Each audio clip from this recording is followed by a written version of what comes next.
Nice to meet you all. Please join with our social media. Silakan bergabung dengan sosial media gereja, sosial media Bapak Gembala, baik YouTube, Instagram, Facebook, TikTok. Saudara pasti diberkati dengan firman Allah. Shalom bagi saudara yang ada di live streaming, dimanapun saudara berada, Tuhan Yesus memberkati saudara. Hari ini tema kita adalah membangun keluarga yang rukun. Tulis dalam kolom yang ada di YouTube, katakan, kubangun keluargaku yang rukun. Kubangun keluargaku yang rukun. Setiap kata-kata itu punya power. Menjadi rema bagi saudara ketika engkau tulis di kolom YouTube, itu akan menjadi berkat bagi saudara. Nah saudara, membangun keluarga yang rukun dari Efesus pasal 4 ayat 25 sampai 32. Kita akan sama-sama baca. Efesus 4 ayat 25 sampai pada ayat yang ke-32. Saya baca ayat yang ke-25, saudara baca ayat 26. Karena itu buanglah dusta dan berkatalah benar seorang kepada yang lain, karena kita adalah sesama anggota. Ayat 6, 26. Apabila kamu menjadi marah, janganlah kamu berbuat dosa, janganlah matahari terbenam sebelum padam amarahmu. Dan janganlah beri kesempatan kepada iblis. 28 semua sama-sama. Orang yang mencuri, janganlah ia mencuri lagi. Tapi baiklah ia bekerja keras dan melakukan pekerjaan yang baik dengan tangannya sendiri. Supaya ia dapat membagikan sesuatu kepada orang yang berkekurangan. Janganlah ada perkataan kotor keluar dari mulutmu. Tetapi pakailah perkataan yang baik untuk membangun. Di mana perlu supaya mereka yang mendengarnya beroleh kasih karunia. 30. Dan janganlah kamu mendukakan Roh Kudus Allah yang telah memateraikan kamu menjelang hari penyelamatan. Segala kepahitan, kegeraman, kemarahan, pertikaian dan fitnah hendaklah dibuang dari antara kamu. Demikian pula segala kejahatan. 32. Tetapi hendaklah kamu ramah seorang terhadap yang lain, penuh kasih mesra dan saling mengampuni, sebagaimana Allah di dalam Kristus telah mengampuni kamu. Di slide berikutnya, bahwa keluarga yang rukun, harmonis dan bersatu tentu didambakan oleh semua orang. Berapa banyak yang mendambakan keluarganya rukun? Bilang sebelahnya, dengar khotbah ini sungguh-sungguh. Ya, apakah saudara sudah capek berantem? Capek ya berantem ya? Capek, berantem itu capek. Yang paling capek berantem dengan istri.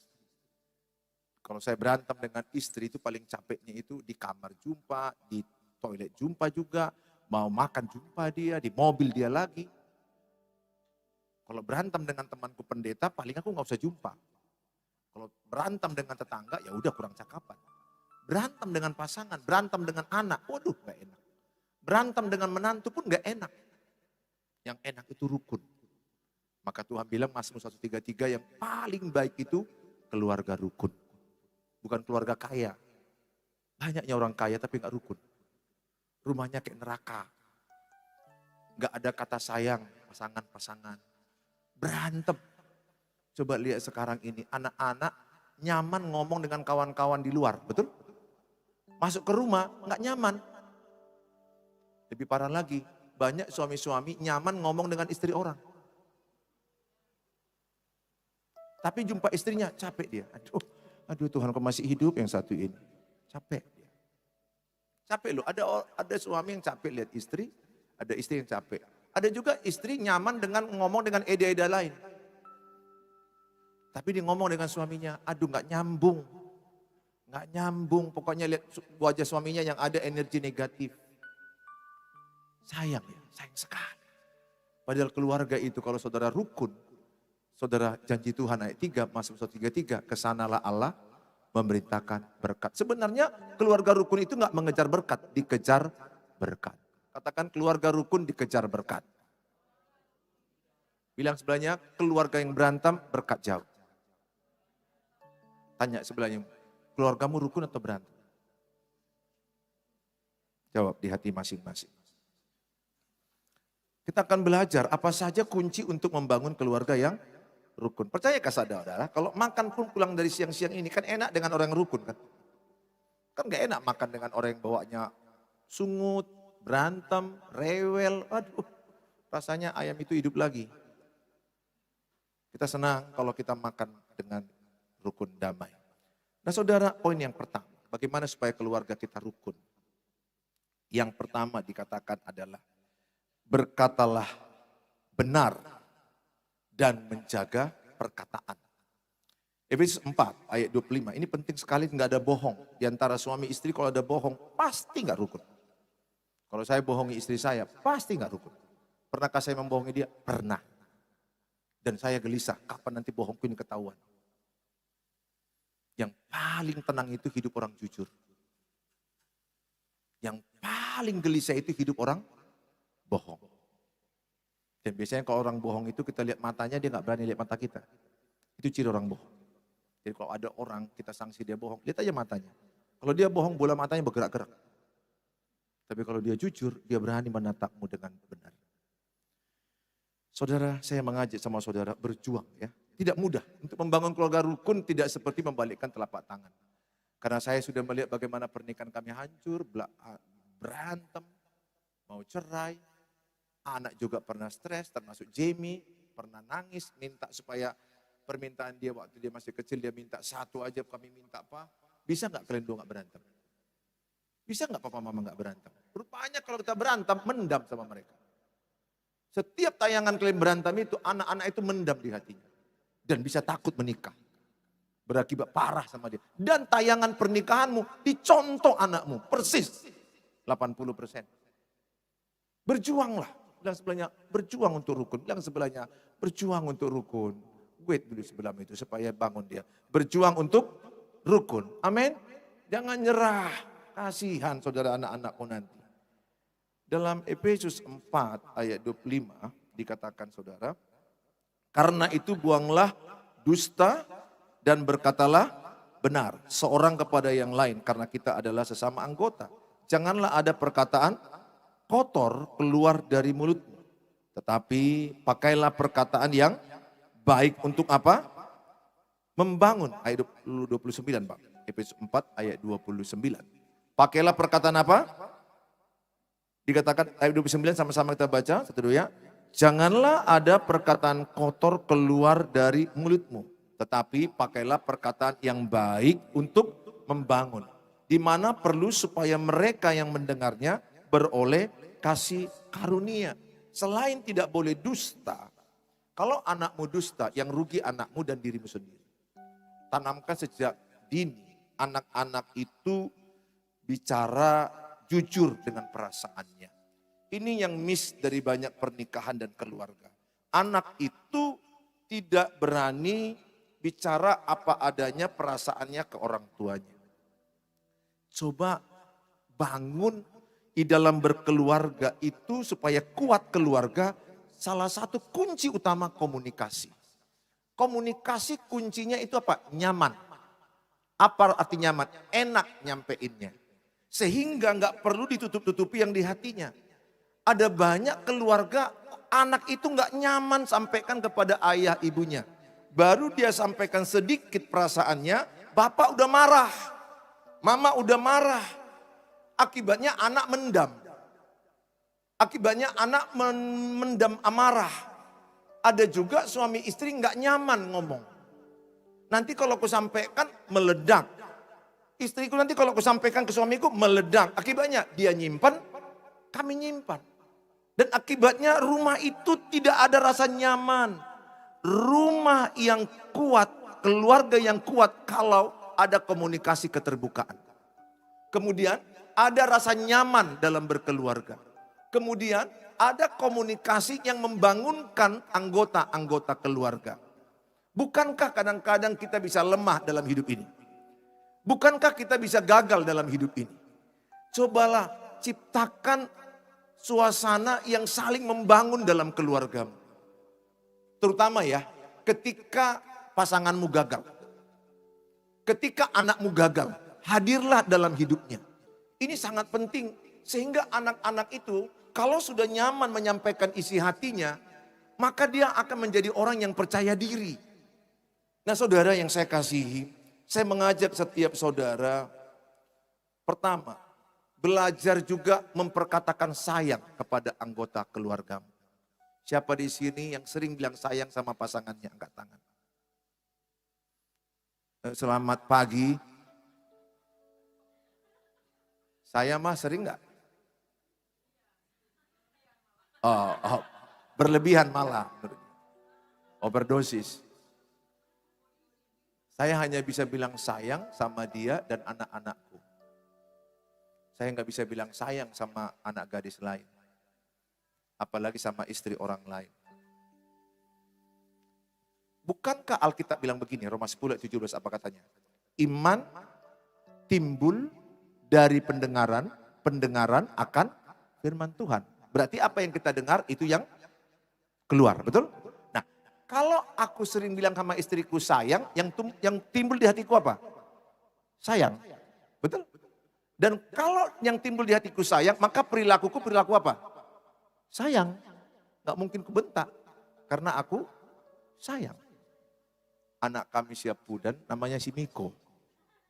Miko Borugultom, alias Anabul. Miko seekor anjing. Udah kami angkat, tanda kutip, udah kami angkat jadi adik Jamie. Nah, coba lihat ketika anjing itu kami berantem aja, takut loh dia. Tapi ketika kami ketawa, ekornya goyang-goyang. Jadi anjing aja tahu suasana. Apalagi anak. Bagaimanalah nyaman anakmu ngomong, kalau bapak suara kuat, apa? Anak mama juga bilang, kau aja menang. Kau aja menang, semalam aku kalah. Sekarang aku harus menang. Kasihan anakmu. Kasihan, Anabul aja pun, kalau dia kami ketawa, dia ikut. Satu waktu pernah istri saya emosinya kurang stabil, agak naik. Kulihat anakku siap pudan, si Miko. Kulihat si Miko ini ketakutan, gini-gini dia. Dilihatnya mamanya, mame kok marah. Dalam hatiku, kasihan juga lah si Anabul ini. Artinya apa? Anabul aja punya feeling ya, feeling, perasaan. Kasihan anakmu. Ingat, untuk berdamai itu perlu orang mengalah. Siapa di sini yang percaya dia anak Tuhan Yesus, suka damai dan suka mengalah? Angkat tangan. Amin. Bilang sebelahnya, aku saksinya ya. Bilang sebelahnya. Suka damai dan suka mengalah. Kenapa kita berantem? Pertama, karena kita membela diri benar, betul? Kenapa kita berantem? Karena kita egois. Kenapa kita berantem? Karena kita sombong. Itu Yakobus 4 ayat 1. Karena hawa nafsumu, kata Yakobus 4 ayat 1. Yakobus 3:16, karena keegoisanmu, maka kejahatan ada di hatimu. Aku mengajak setiap kita semua, cobalah perkatakan sayang kepada anakmu. Siapa yang mau pulang dari sini, praktek bilang sayang. Praktek, nggak ada guna teori tanpa praktek. Alkitab juga bilang apa? Berbahagialah mereka yang mendengar dan melakukan. Siapa yang mau praktek bilang sayang kepada keluarganya, anak, bapak, mama? Coba praktek dulu yang sekeluarga, yang ada bilang, hai sayang. Nah coba. Iya, coba bilang ketika engkau katakan hai sayang, yang muncul perasaan apa tadi? Sayang. Maka senang ketemu karena kita sayang. Saya ajak sama saudara, sering perkatakan masalah sayang kepada pasangan. Jangan aku tahu saudara perlagu boti ini kulihat, betul ya? Beberapa karena mukamu kayak boti kulihat. Jadi perlagu boti kan jarang kita diajari romantis. Kita kan orang-orang Samosir, Tapanuli kan paling anti kita, paling jarang lah kita diajari untuk romantis itu seperti milik orang bule aja. Tidak, milik setiap anak Tuhan Yesus. Di dalam Tuhan Yesus itu ada kasih mesra. Coba dalam Filipi 2 ayat 1, coba dibuka Bang. Filipi 2 ayat 1. Sangat penting kita mengucapkan kata sayang. Jadi karena dalam Kristus ada apa? Nasihat. Ada apa? Penghiburan kasih. Ada apa? Persekutuan roh. Ada apa? Kasih mesra dan belas kasihan. Kalau dalam diri keluargamu ada Yesus, berarti dalam diri keluargamu ada kasih mesra. Mesra enggak di rumahmu? Atau menakutkan? Wah, kasihan. Kalau ada Kristus, pasti dalam diri rumah itu mesra. Senang ketemu pasangan. Kenapa? Ada kasih Tuhan. Yang berikutnya saya mengajarkan sama saudara, ceritakanlah kepada anak-anakmu segala perencanaan keluarga. Sering sekali orang tua tidak mau terbuka kepada anak tentang perencanaan-perencanaan ke depan. Libatkan anakmu. Meskipun ada ekonomimu lagi gagal, ekonomimu lagi susah, anakmu minta, "Pa, mau beli sepatu." Bisa orang tua bilang kepada anak, "Anakku, papa mama lagi bangkrut. Doakan supaya nanti ada berkat rezeki kita bisa beli sepatu." Maksudnya apa? Libatkan semua anggota keluargamu apapun masalahmu. Bukankah Matius 20 ayat 18 sampai 19 berkata, 2-3 orang yang sepakat meminta apapun juga. Matius 20 ayat 18. Coba bang, ayat 18 bang. Sebab di mana ada, ya Matius 18 ayat 20 terbalik ya. Sebab di mana 2 atau 3 orang berkumpul dalam namaku, di situ aku ada tengah-tengah mereka. Kemudian berikutnya bang, ayat yang ke-19 coba. Oke, dan lagi aku berkata kepadamu, apa dikatakan? Jika 2 orang daripadamu di dunia ini sepakat meminta apapun juga, permintaan mereka itu akan dikabulkan oleh Bapakku yang di sorga. Jadi ketika suami, istri dan anak-anak gandengan tangan sepakat meminta apapun, dijawab Tuhan. Walaupun anakmu masih SD kelas 3, kelas 4, pegang, ayo doa nak, doa. Supaya anakmu mulai terlibat dengan masalah hidupmu. Supaya anak itu bukan hanya tahu enak. Anak itu bukan hanya tahu apa yang diminta ada. Anak itu harus terlibat dengan kesusahan orang tua. Ikut dalam mendoakan, enggak menanggung seluruhnya. Tapi paling tidak dia tahu bersikap apa sama orang tuanya. Karena banyak anak-anak dikasih gampang, mudah, uang dikasih. Akibatnya anak itu enggak tahu susah, enggak tahu sakit. Yang sedihnya hanya ayah ibu yang sakit. Anaknya ketawa-ketawa di sana, berpoya-poya di sana. Ayo ajarkan dalam anakmu tentang perencanaan-perencanaan keluarga. Berdoa.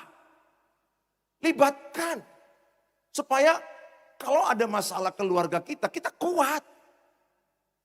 Yang kuat itu kalau bersatu.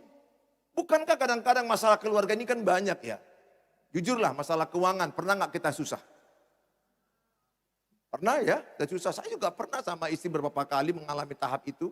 Bangun sekolah generasi bintang itu, uang gak ada lagi untuk dibangun ke atas. Saya ajak istri untuk berdoa di atas. Saya bilang hanya Tuhan kekuatan kita. Gak lama lagi setelah berdoa, saya khotbah begini, tiba-tiba ada orang ngasih emas ke saya. Pak Pendeta, aku tergerak ngasih emas. Pak Pendeta jual lah. Nah, saya hanya berdoa, Tuhan bergerak dengan caranya. Maksud saya, ayo jangan beban satu orang itu ditahan dalam dirinya sendiri. Ingat, kenapa orang stres depresi? Karena memendam masalah. Aku berdoa setiap saudara jangan suka pendam masalah di hati. Tapi Pak Pendeta kayak mana aku mau nyampaikan sama suamiku. Lihat mukanya pun udah jelek kali, makin pening kepala aku lihat mukanya. Maksudnya apa? Nggak nyaman ngomong sama suamiku. No. Ingat, untuk nyaman itu diusahakan. Makanya dikatakan dalam Amsal 25 ayat yang ke-11. Saya ajak sama saudara, berjuanglah keluargamu rukun damai. Kasihan anak-anakmu. Anak-anak yang dibesarkan dengan keluarga rukun damai. Ini anak-anak yang berhasil. Dan anak-anak yang percaya diri. Saya juga mengalami itu. Udah lewati lembah kelam itu. Dan aku sekarang berjuang lewat doa pagi, menara doa pagi jam 5 tentang keluarga. Tonton kalian lah. Subscribe, like, share, and comment. Itu banyak bicara keluarga. Dari mana aku tahu pengalaman hancur kami? Dari mana aku tahu pengalaman hancur keluarga yang lain? Banyak yang sudah cerai. Kami bersyukur. Dari mana aku tahu lagi? Baca buku. Dan khusus untuk keluarga. Saya sekolah teologi. Namanya pastoral konseling keluarga di STT Baptis. 2,5 tahun sama Pendeta Jaya bangun. Buku banyak, referensi banyak. Tapi apa artinya kalau nggak aku praktekkan? Sambil ini aku bagi sama saudara, itunya menguatkan saya. Amsal 25 ayat 11 sama kita baca, 1-2 ya. Perkataan yang diucapkan tepat pada waktunya adalah seperti buah apel emas di pinggan perak. Perhatikan baik. Ayat 11 ini dikatakan perkataan yang diucapkan tepat pada waktunya. Katakan tepat pada waktunya. Seperti apa dikatakan? Sebuah apel emas di pinggan perak. Siapa yang pernah merasa nggak tepat nyampaikan jadi berantem. Terus kemudian ada penyesalan. Aduh, kok aku bilang ya, aduh. Siapa yang pernah kayak aku menyesal mengucapkan kata-kata itu karena jadi berantem. Ayo jujur dulu, yang pernah terucap jadi masalahnya jadi mispengertian, berantem jadinya. Pernah? Saya pernah sampai aku, aduh. Terlalu maju mulut gini, aduh. Sampai kayak gitu aku. Kalau bisa Tuhan ku hektar ini, aduh. Karena perkataanku itu istriku marah. Karena perkataannya pun aku pernah marah. Siapa yang pernah karena perkataan seseorang jadi marah kita? Coba angkat tangan. Oh yang pernah. Waduh, iklim banyak korban kulihatnya saudara ya. Tapi siapa juga yang pernah gara-gara perkataanmu orang jadi marah? Oh pernah, oh Tuhan. Nah, kita banyak salahnya ya. Kita banyak salahnya. Nah saudara, maka dikatakan dalam kitab Yakobus 3, coba ayat 2, saya ingat. Bahwa yang kita nikahi itu orang yang tidak sempurna. Lihat ya, ini mari. Sebab kita semua bersalah dalam banyak hal. Barang siapa tidak bersalah dalam perkataannya, ia adalah orang sempurna. Mana tahu tadi ada yang angkat tangan, dia termasuk orang yang sempurna. Tadi ada kuliah yang angkat tangan, dia nggak pernah salah dan dia nggak pernah juga marah dengan perkataan orang. Memang dia sudah sempurna. Harusnya dia di sini dia khotbah. Tapi dia karena rendah hati, dia mendengar. Si pendosa ini yang berkhotbah.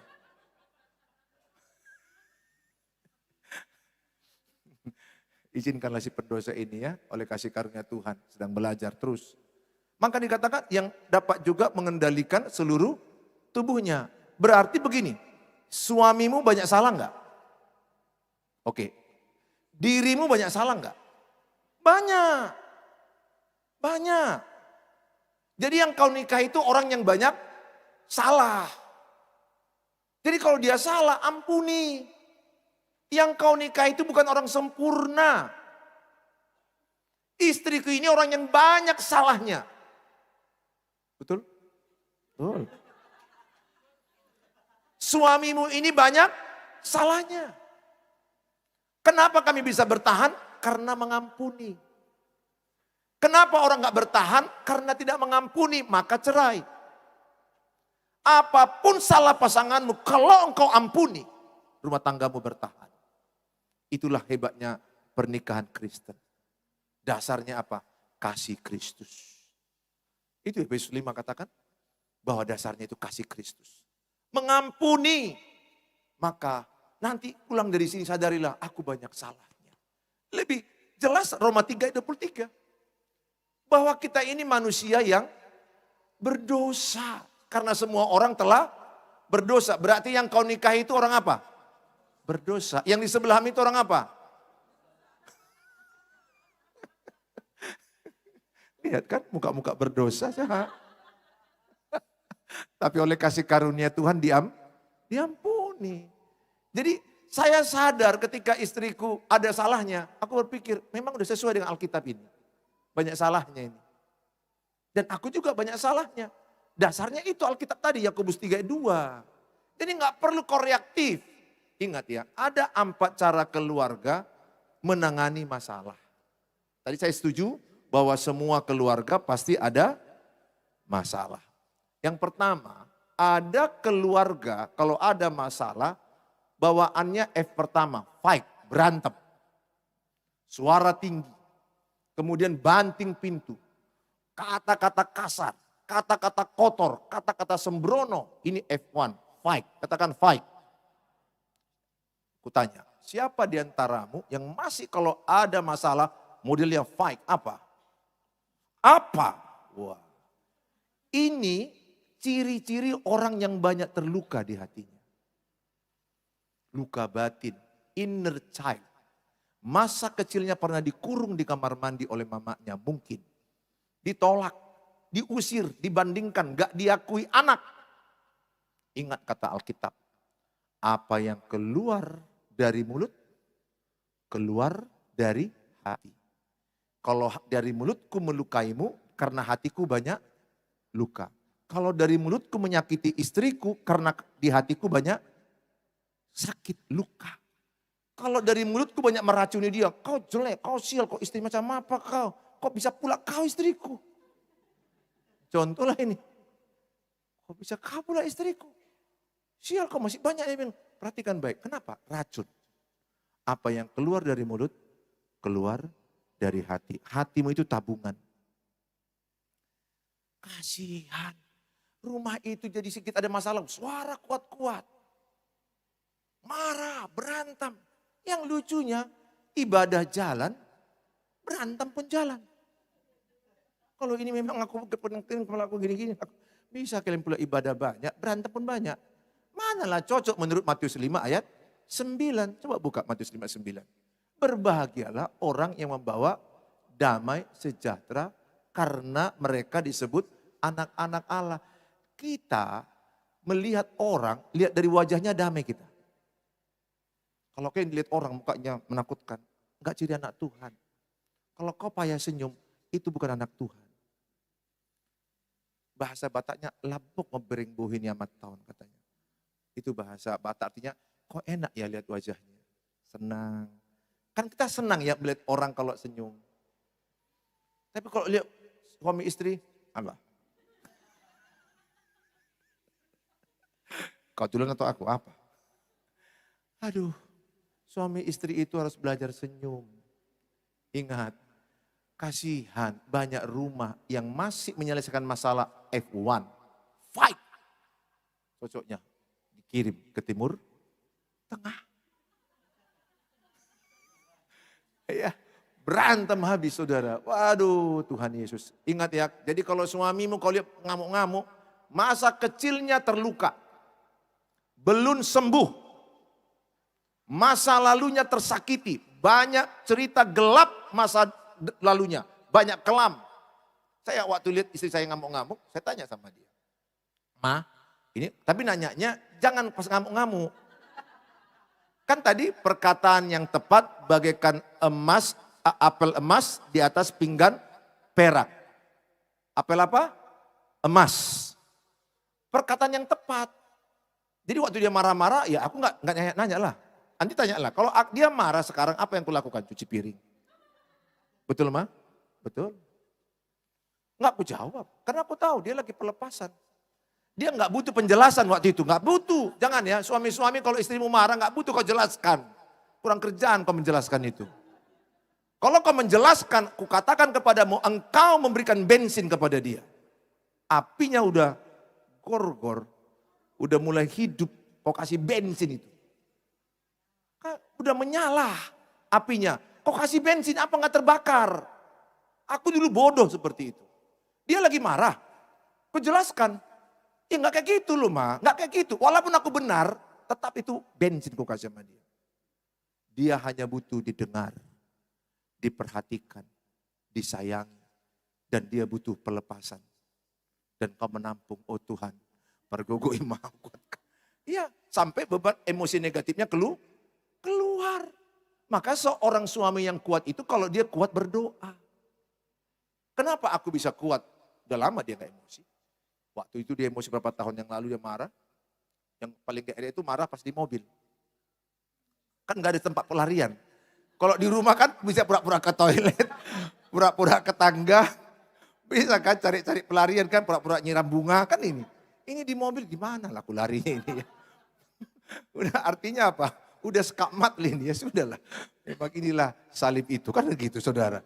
Lah memang ada mungkin situasi perempuan ini kan maaf ya hormonalnya kan masih tumbuh apa ya namanya hormonal kadang-kadang pasang surut.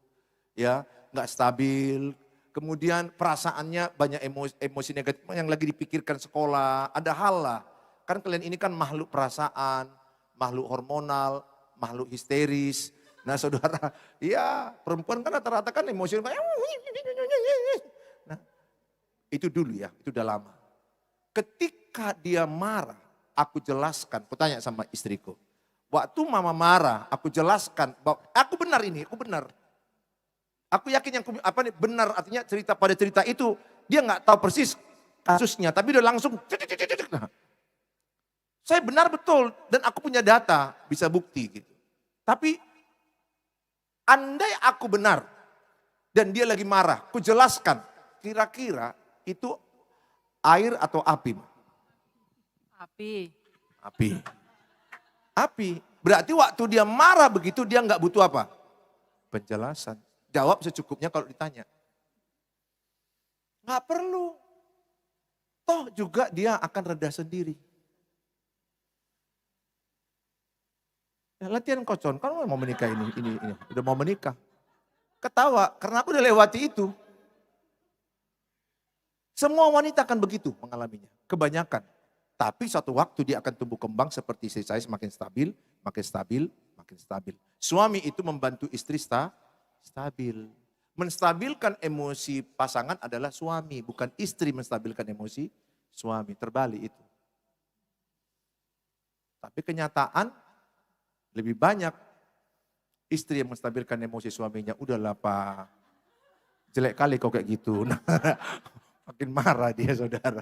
Kita menstabilkan itu suami. Kenapa? Suami imam. F pertama, fight. Adakah di keluargamu model fight? Yang kalau menyampaikan pendapat, nggak puas, marah, meledak. Waduh. Yang kedua, ada model menyelesaikan masalah itu flight. Katakan flight. Flight itu artinya apa? Menghindar. Lari. Capek gitu loh. Nggak ada guna lah ngomong samamu. Batunya kau, nggak ada guna samamu ngomong. Batu aja bisa bertobat, kau enggak. Flight. Ada loh.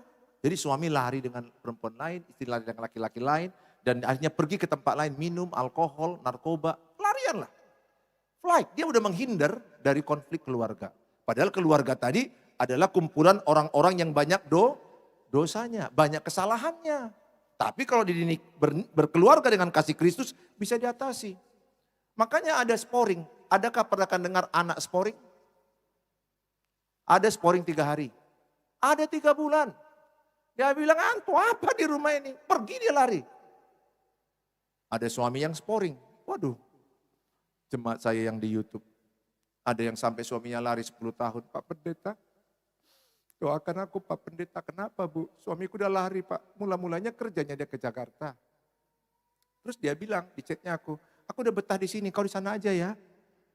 Ya Tuhan, anakku 3 Pak Pendeta. Dalam hatiku Tuhan, kasihan banget. Bisa loh orang lupa istrinya. Lupa dia punya anak. Waduh, ini modelnya, dia flight, dia lari. Nah, yang ketiga, ada orang menyelesaikan masalah freeze, F ketiga, katakan freeze. Freeze ini beku, freezer. Udah beku dia. Ini biasanya orang-orang yang udah mental illness, udah sakit mentalnya, artinya dia sudah mati rasa. Ada orang yang bilang gini ke saya, aku ya Pak Pendeta, mau mati suami itu matilah. Bahkan Pak Pendeta kalau lebih baik, lebih cepatlah dia pulang ke rumah Bapak katanya. Serius loh, serius. Masalah berumah tangga ini ngeri-ngeri kali. Kupikir gak masuk akal lah omongan ibu ku bilang. Terangkan lalu kenapa ceritanya. Kayak mana Pak? Pulang-pulang dari selingkuhannya dipukulnya aku. Aku dimintanya uang terus. Dia gak ada kerjaan. Setahun ku dampingi, 5 tahun aku gak sanggup lagi. Dia main pukul. Kayak mana Pak? Mana sanggup aku Pak? Siapa istri yang kuat dipukul? Selingkuhannya dibawa ke rumah. Ngeri-ngeri sekali. Aku membayangkan itu. Gak mungkinlah kuat. Maaf. Ada sampai seorang keluargaku di YouTube bilang begini. Pak Pendeta kan banyak khotbahnya tentang keluarga. Kutanya lah. Kalau anak putrimu seperti yang ku alami. Kok aku pula di khotbah kakak ini aku pikir kan. Langsung aku ditembak. Konselor keluarga loh. Langsung dia lagi, kalau anak putrimu Pak Pendeta, apalah sikapmu, sikap bapak, hormatnya dia, sikap bapak. Kalau putrimu dipukuli terus, dan dia narkoba, dan dia selingkuh, bertahun, tolong Pak, ambil nangis dia, tolong jawab aku Pak, anggap aku anakmu. Wah diam aku. Berat jawabnya itu. Kan kalau kita bahasa Alkitab kan egois, gak boleh bercerai kecuali kematian. Betul kan? Kita kan paling takut menghilangkan cerai.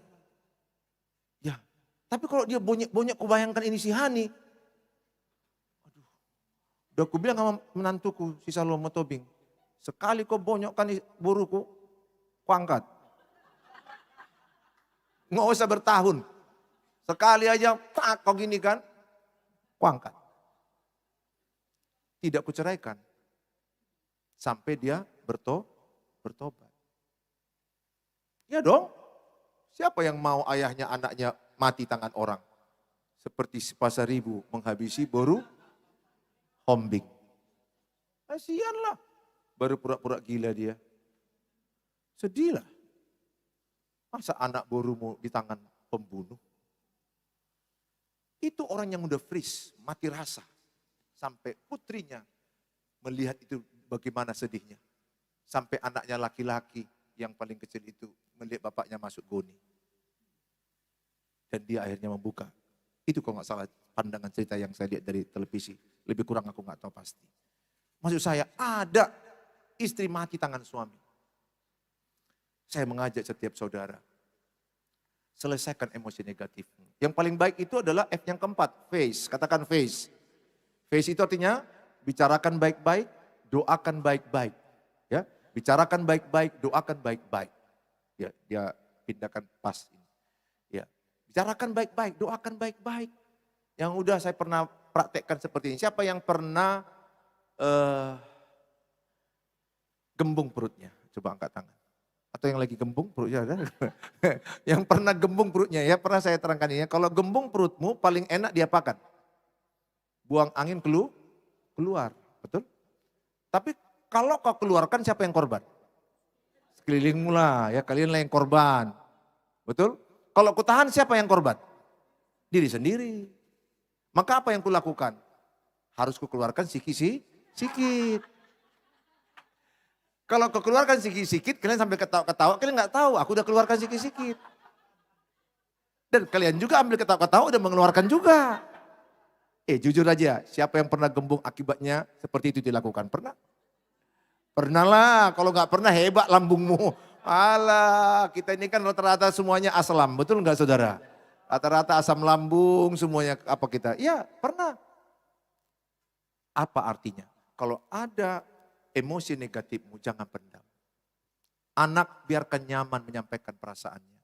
Pak, aku seperti ini Pak. Pak, aku ada masalah sekolah. Pak, aku ada masalah hubungan. Pak, aku gak suka sekolah ini Pak. Nyaman dia.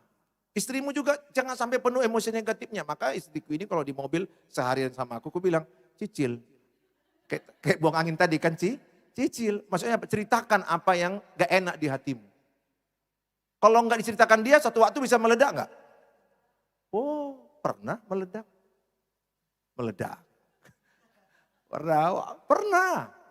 Nah saudara, iya udah lama, pernah. Kita jujur aja, semua juga kita bukan keluarga yang sempurna. Kenapa? Disimpannya. Disimpan dia waktu itu mungkin masalah piring kurang kami cuci habis makan. Dan sehingga berbanyak piring begitu berserakan. Dan kami kurang rapikan pakaian. Sibuk Jamie, sibuk Hani, sibuk aku juga. Dan kurang serapi dia. Kan yang paling susah itu kan ada orang yang rapi bawaannya, ada orang yang bawaannya kurang rapi, ada orang yang sangat hancur, betul nggak saudara? Kalau kurang rapi kan masih bagus, ini hancur. Jadi dia mungkin tabungnya nggak sampai dia. Akhirnya dia bilang, kalau mati aku mati dengan semua katanya saudara. Waduh sambil histeris dia, oh ya tabungan emosi negatifnya penuh.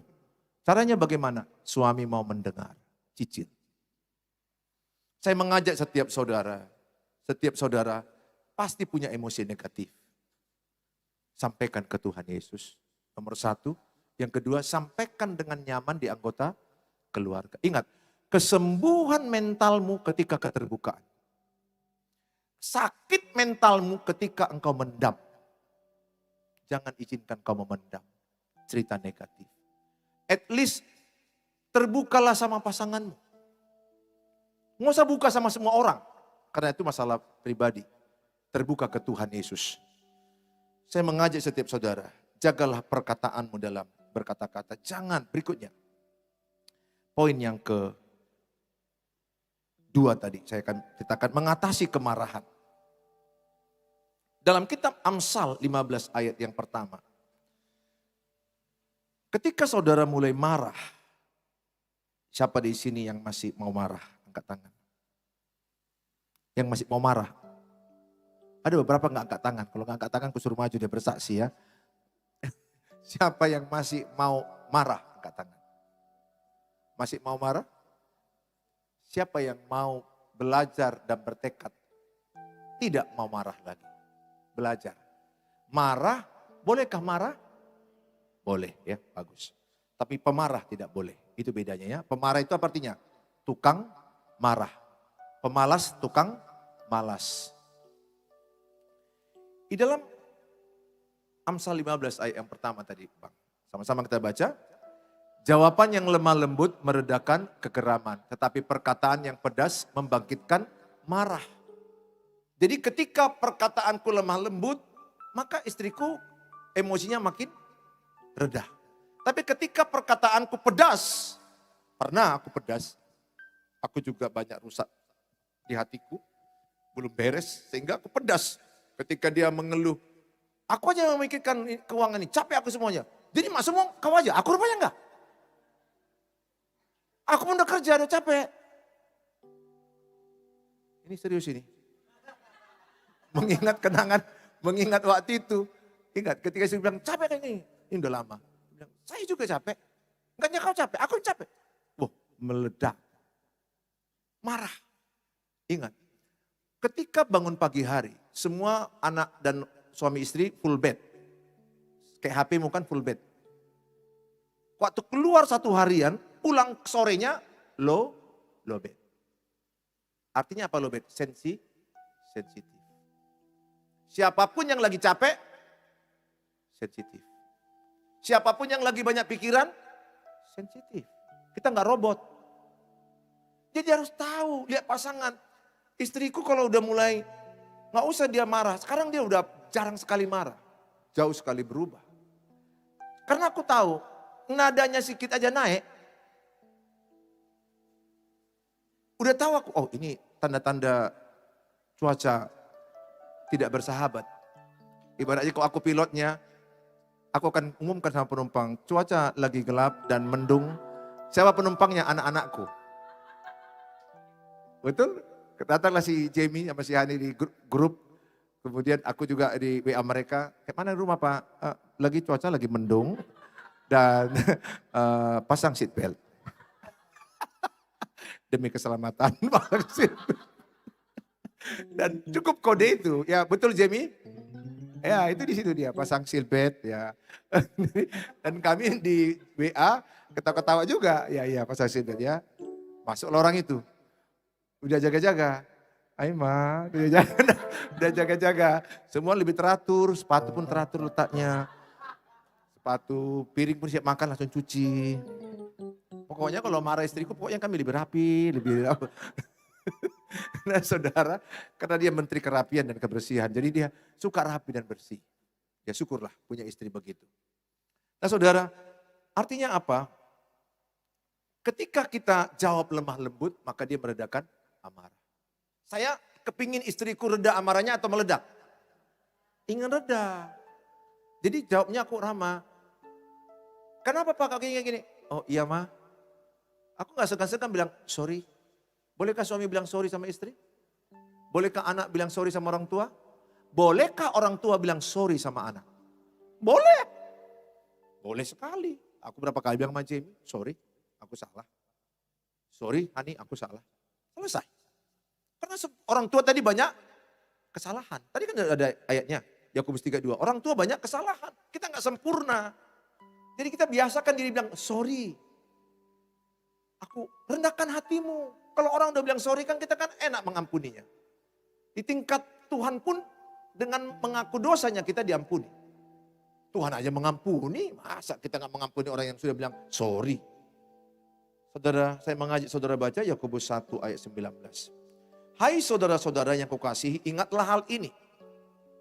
Setiap orang hendaklah cepat untuk mendengar, tapi lambat untuk berkata-kata dan juga lambat untuk marah. Jadi kalau engkau sudah mau marah, tunda dulu 6 detik. Berapa detik? 6 detik. Praktek ini. 6 detik emosimu turun 50%. 6 detik loh. 1, 2, ini mau kecekak atau mau ke 3, 4, 5, 6. Itu reda. Jangan reaktif langsung. Apalagi engkau tunda 6 menit. Pergi ke dapur, ambil dispenser. 6 menit kan, masih ada waktu 6 menit. Kau apakan Tuhan, apalagi engkau berdoa, Roh Kudus tolong aku, udah mulai mendidih, udah mulai meledak, tolong Roh Kudus. Itu turunnya jauh, 70, 80, apalagi 6 jam. Waktu udah mau marah gak jadikan, doa keliling di rumah, doa keliling. Sambil mengingat-ingat Tuhan, mengingat-ingat yang baik, pulang-pulang, membelikan bunga sama istrinya, I love you. Kenapa? Jangan langsung cepat marah, lambat marah. Anak Tuhan itu lambat berkata-kata, lambat marah, cepat mendengar. Aku berdoa kalau engkau anak Tuhan Yesus, orang akan mengenal engkau tidak pemarah, tapi peramah. Ya, anak Tuhan Yesus peramah. Kalau peramah itu berarti nadanya low tone. Sudah makan papa? Coba bilang istri-istri sama suaminya, 1, 2 ya. Ayo istri-istri semua belajar, bukan hanya istriku. Sudah makan papa? 1, 2 ya. Gak sanggup kalian kulihat. Ayo suami-suami coba loton berkata sama istrinya. Bagaimana kabarmu sayang? 1, 2 ya. Kayak mana ya? Apalah arti khotbah udah 45 menit tapi kita gak mau praktek. Bahwa khotbah saja nggak cukup, khotbah saja nggak cukup. Aku pun kalau khotbah nggak kupraktekkan, kata Tuhan kosong. Iman tanpa perbuatan mati. Ayo suami-suami belajar dulu. Apa kabarmu sayang? 1, 2 ya. Kenapa lagi nggak sanggup satu-satu? Atau kusuruhkan berdiri ya satu-satu ya. Coba ya, apa kabarmu? 1, 2 ya. Oh Tuhan, biarlah Roh Kudus yang menolong kita semua ya. Awal-awalnya memang geli, tapi kalau engkau praktekkan itu menjadi power bagi perubahan hidupmu. Saya begitu. Dan kemudian biasakan sentuh suami istrimu, peluk. Nah anak istri saya ini kalau anak kami pergi atau aku pergi dia selalu antar ke pintu. Dan kadang dia videokan. Bye, senang kita. Padahal hanya pergi dan pulang lagi siang. Dan jumpa siang, pelukan. Ingat, pelukan dengan anak itu power. Ada anak sejak masa kecil sampai dia remaja dewasa, gak pernah dipeluk. Ada banyak anak kurang pelukan. Pelukan itu adalah membuat dia percaya diri, dikasihi, diterima. Sering peluk anak-anak. Dan anak-anakmu senang melihat suami peluk istri. Peluk kasih. Senang, aku ingat Jamie sama Hani kalau kami jalan di mall. Kepeluk istriku, kepegang tangannya. Senang mereka berdua. Sebaliknya kalau kami berantem, mereka gak senang. Terluka dan kecewa. Aku berdoa, seringlah saudara bilang sayang sama pasangan dan peluk pasangan. Aku berdoa setiap saudara penuh kasih dan mengampuni. Mari kita berdoa datang kepada Tuhan Yesus. Kita akan berdoa. Berkatnya melimpah. Buat di dalam kolom YouTube katakan, kuucapkan kata sayang kepada keluarga dan anak-anakku. Tuliskan itu dalam kolom YouTube, pasti saudara akan terbiasa. Kuucapkan kata sayang kepada pasanganku dan anak-anakku. Tuhan Yesus memberkati saudara, jadilah berkat tayangan video ini bagi saudara. God bless you. Mari kita datang kepada Tuhan. Katakan, kiranya Tuhan berkenan.